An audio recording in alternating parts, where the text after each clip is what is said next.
ప్రకృతి మనకు ఇచ్చిన బహుమతే పౌర్ణమి.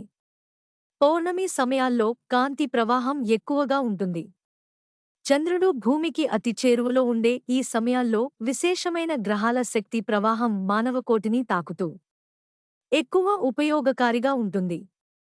పౌర్ణమి సమయాల్లో మన అధోశరీరాలు, భౌతిక, మనోవికార నిన్నమానస శరీరాలు, లూనార్ శరీరాలు చంద్రుని తీక్షణమైన శక్తి ప్రవాహం ద్వారా శుద్ధి చేయబడతాయి.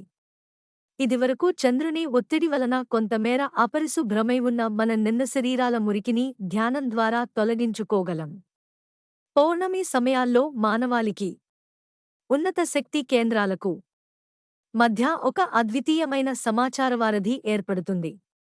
ఇది మానవాళికి పౌర్ణమి ఇచ్చే కానుక. ఖచ్చితమైన పౌర్ణమి ఘడియల్లో సమరేఖ దగ్గర గ్రహకూటమి మరి సూర్యకుటుంబాలు అత్యున్నత స్థాయి స్పందనాశీలతను కలిగి ఉంటాయి. ఈ కాలంలో మన అంతరంగ స్వభావంలోని అనేక అడ్డంకులను, అవరోధాలను నిర్మూలించుకోవటానికి ప్రకృతి గొప్ప అవకాశాన్ని ప్రసాదిస్తోంది. పౌర్ణమి శక్తిని సంపూర్ణంగా స్వీకరించటానికి చేయవలసిన యత్నాలు. పౌర్ణమి సమయాల్లో మన ఇంద్రియగ్రహణం చాలా ఉన్నతంగా ఉంటుంది కనుక అల్పమైన కోరికలను వెంటనే త్యజించాలి. ఎందుకంటే అవి మనం తీసుకునే ఉన్నతమైన శక్తిక్షేత్రాలను హరించి నాశనం చేస్తాయి. లోకనియమానుసారం ఈ శక్తులు ప్రపంచాన్ని తాకే ప్రయోజనకారులు కనుక ఈ పౌర్ణమి సమయాల్లో స్వీకరించే ఉన్నతమైన శక్తులు మన ఉన్నత కేంద్రాల నుంచి అనుసంధానం చెందుతాయి. దాంతో మన జీవన సౌందర్యం ఎప్పుడూ లేనంత అభివృద్ధి చెంది విజయం మరి సత్యం వైపు ఇంకా మరింత వేగంగా ప్రయాణం చేస్తుంది. శరీర శుద్ధత. తగిన నిద్ర తీసుకోవాలి. నిద్ర వల్ల శరీరంలోని విషపదార్థాలు తొలగుతాయి. పౌర్ణమి 5 రోజుల కాలంలో లైంగిక చర్యలు నివారించాలి. దీనివలన సంచిత లైంగిక శక్తి కణాలు, మెదడు, నాడీ వ్యవస్థను పునరుత్తేజితం చేస్తుంది. ఈ రోజుల్లో మద్యం, పొగ త్రాగడం, డ్రగ్స్ వాడకూడదు. ఇవి శరీరాన్ని మొద్దుబారిన స్థితిలోకి తీసుకెళ్తాయి. శక్తులను గ్రహించాలంటే శరీరం ఆహ్లాదకరంగా ఉండాలి. భావోద్వేగ శుద్ధత. మన భావోద్వేగ శరీరం శుద్ధంగా ఉండాలి. ఎందుకంటే అపవిత్ర భావాలు 3 భయం, కోపం, ద్వేషం, అసూయ, ప్రతీకారం మరియు అనర్ధక కోరికలు శక్తుల ప్రసారాన్ని తారుమారు చేస్తాయి. మనం సంవత్సరాలుగా ఆచరించటం వల్ల ఇవి క్రమంగా తగ్గిపోతాయి. మానసిక శుద్ధత. గర్వం, స్వీయాభిమానం తొలగించాలి. మన అహంకారాన్ని తగ్గించాలి. నేను ఆ పరమాత్ముని సంతానం అనే ఆలోచనను పెంపొందించాలి. మనం గొప్పవాళ్లం కాదు. కాని మనలో ఒక విశ్వాత్మ ఉన్నాడు. ఇది తెలుసుకోవడం ద్వారా మన జీవితం మారుతుంది. శక్తుల ప్రకంపనలు ఎంత శుద్ధంగా పొందగలమో అంతగా అవి మనలో సానుకూల మార్పును కలిగిస్తాయి. అలా కాకుండా ఈ శక్తులను నిమ్న కేంద్రాల నుంచి స్వీకరిస్తే ప్రపంచ వినాశనం జరుగుతుంది. కనుక ప్రజలు ఎక్కువగా ధ్యానం చేస్తూ తమ ఉన్నత శక్తి కేంద్రాల నుంచి ఈ విశ్వశక్తులను స్వీకరించి ఈ ప్రపంచాన్ని మేలైనదిగా, నివాసయోగ్యంగా చేయాలి. మానసిక స్థితి సమంగా ఉండని వారి మనస్సు పౌర్ణమి సమయంలో ఇంకా గతి తప్పుతుంది. వెల్లువగా ప్రవహించే ఈ ఆధ్యాత్మిక విశ్వశక్తులు వారి మనోస్థితిపై ప్రభావం చూపి వారిని ఎక్కువ ఆందోళనకు గురిచేస్తూ వారిలో కోరికలను రెట్టింపు చేస్తాయి. కనుక పౌర్ణమి రోజుల్లో ఈ ఉన్నత విశ్వశక్తులను స్వీకరించటానికి మనం ముందు జాగ్రత్తలు తప్పకుండా తీసుకోవాలి. పౌర్ణిమ ధ్యానం. 7 రోజుల క్రమం. ప్రతి పౌర్ణమి 7 రోజులుగా విభజించబడింది. 1. పౌర్ణిమకు 3 రోజుల ముందు. 2. పౌర్ణిమ రోజు. 3. పౌర్ణిమ తర్వాతి 3 రోజులు. మొదటి 3 రోజులు మనల్ని మనం సిద్ధం చేసుకునే రోజులు. మొదటి రోజు మన హృదయం అనే పాత్రను విశ్వాసంతో నింపుకోవాలి. పరమగురువుల మండలి అనేవారున్నారనే విశ్వాసంతో ప్రతి మనిషిలోనూ నిత్య వికాసశీలము, నిత్యనూతనము అయిన ప్రజ్ఞ ఉండటం వాస్తవం అనే విశ్వాసంతో ఉండాలి. మన నిత్య జీవిత పనులకు ఏమాత్రం ఆటంకం కలగని రీతిలో రోజంతా ఇటువంటి భావాలతో మనం గడపాలి. ఇటువంటి ప్రయత్నం వలన మన మెదడును ముందు చేయవలసిన పనికోసం సరైన విధంగా సిద్ధం చేసుకోగలుగుతాము. 2వ రోజు మన సూక్ష్మ శరీరం ఒక అత్యున్నత స్థాయి స్పందనాశీలత, సౌందర్యం, ఆరాధన, ప్రశంస వంటి భావాలకు లోనవుతుంది.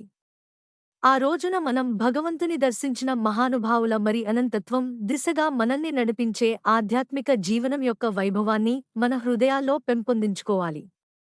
మూడవ రోజు మన మానసిక శరీరం ఇచ్ఛాశక్తితో నిండి పారమార్థిక విలువల దిశగా మొగ్గు చూపుతుంది. అన్ని ప్రవాహ శక్తులను కేవలం దివ్య ప్రణాళికను సాకారం చేయటం కోసం మరి సమస్త మానవాళి యొక్క సముద్ధరణ కోసం మాత్రమే వినియోగించాలి అని మనం ఒక దృఢ నిర్ణయం తీసుకోవాలి. నాల్గవ రోజు శక్తులతో అనుసంధానం ఏర్పరచుకునే రోజు. ఇది 12 గంటల పాటు కొనసాగే సమయం. అయితే అత్యున్నతమైన శక్తులతో అనుసంధానం ఏర్పరచుకునే కీలకమైన తరుణం. ఖచ్చితమైన ఈ పౌర్ణమి ఘడియలు మాత్రమే. ధ్యానులు తమ చైతన్య స్థాయికి విస్తరించుకుని ఒక నూతనమైన, దివ్యమైన ఎరుకను పెంపొందించుకునే కాలం ఇదే. పౌర్ణమి తరువాతి 3 రోజులు అందరికీ పంచిపెట్టే రోజులు. 5వ రోజు పౌర్ణమి నాడు స్వీకరించిన అత్యున్నతమైన శక్తి క్రమంగా మన మానసిక యంత్రాంగంలోనికి, మన వ్యక్తిత్వంలోనికి దిగిరావటాన్ని ఈ రోజు మనం గమనించవచ్చు. మానవాళి యొక్క స్వేచ్ఛ, విముక్తుల కోసం నూతన నిర్ణయాలు మరి సరిక్రొత్త ప్రణాళికలు రూపొందించబడే సమయం ఇదే. 6వ రోజు పౌర్ణమి రోజున గ్రహించిన ఉధృతమైన విశ్వశక్తి మన నిమ్నస్థాయి శరీరాలలో పరివర్తనను, సంపూర్ణ రూపాంతరతను కలుగజేయటాన్ని ఈ రోజు గమనించవచ్చు. 7వ రోజు మనకు గల అన్ని సంబంధ బాంధవ్యాల ద్వారా మనం పౌర్ణమి రోజున గ్రహించిన శక్తి మన పర్యావరణంలోనికి, మన దేశానికి మరి సమస్త మానవాళికి ప్రసారమవుతుంది. పౌర్ణమి రోజుల్లో అనుసరించవలసిన ముఖ్య విషయాలు. సరిగ్గా పౌర్ణమి ఘడియల్లో కనీసం 15 నుంచి 20 వరకు నిమిషాలైనా తప్పకుండా ధ్యానం చేయాలి. ఎందుకంటే ఈ 12 గంటల పౌర్ణమి సమయం అత్యున్నతమైన శక్తి కేంద్రాల నుంచి అనుసంధానం ఏర్పరచుకునే కీలక తరుణం. దీర్ఘ ఉపన్యాసాలు, చర్చల ద్వారా మన వ్యతిరేక భావనలకు జీవం పెరుగుతుంది. కనుక సాధ్యమైనంత మౌనంగా ఉండాలి. సమూహంలోని సభ్యులందరూ సాధ్యమైనంత వరకు పౌర్ణమి ఘడియలకు ఒకచోట ఏకత్రితం కావాలి. పౌర్ణమి ధ్యానం ముగిసిన తర్వాత సభ్యులందరూ చర్చలు, అనుభవాలు పంచుకోవటం వంటి పనులు చేయకుండా మౌనంగా ఇళ్లకు వెళ్ళిపోవాలి. ధ్యాన ఫలితం వృధా కాకుండా పదిలంగా ఉండటం కోసం ఈ జాగ్రత్త అవసరం.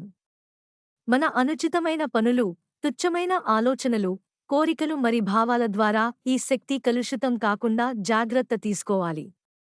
ఈ వ్యర్థ ఆలోచనలు మన 7 శరీరాలను నాశనం చేసి మానసిక వ్యాధులకు గురిచేయడమే కాకుండా పర్యావరణాన్ని కలుషితం చేస్తాయి. కాబట్టి మనం మన ఆలోచనల ద్వారా, ఉద్రేక భావనల ద్వారా, చేతుల ద్వారా, మాటల ద్వారా ఎవ్వరినీ హింసించకుండా అన్ని బంధాల నుంచి విముక్తులై ఉండాలి. మనల్ని మనం ఉన్నతమైన కోరికలతో ధృవీకరించుకుని మన ప్రకృతిని సౌందర్యంతో నింపటం వలన చెడు భావోద్రేకాలు కలుగకుండా ఓ రక్షణ కవచం మన చుట్టూ ఏర్పడుతుంది. సృష్టి కార్యాల వైపు మనల్ని మనం మలచుకుంటాము. ఆహార విషయంలో కూడా మనం తగిన జాగ్రత్తలు తీసుకోవాలి. తక్కువ మోతాదులో పుష్టికరమైన, ఆరోగ్యమైన శాకాహారాన్ని, పండ్ల రసాలను మాత్రమే పౌర్ణిమ 7 రోజులు, రోజుకు ఒక్కసారి మాత్రమే తీసుకోవాలి. సరికాని ఆహార పదార్థాలు, మత్తుపానీయాల వలన చెడు ఆలోచనలు, పరధ్యానం, అవివేకం ఏర్పడి స్వీకరించిన అత్యున్నత విశ్వశక్తులు నిర్వీర్యం అయిపోతాయి. కనుక పౌర్ణమి సమయాల్లో ప్రసరించే ఆ ఉన్నతమైన శక్తులను మనం శ్రద్ధతో గ్రహించి చక్కగా వినియోగించుకుంటూ ఉన్నతమైన ఎరుకవైపు మానవాళిని నడిపించటానికి సహాయం చేయాలి. మూలం, the symphony of the zodiac.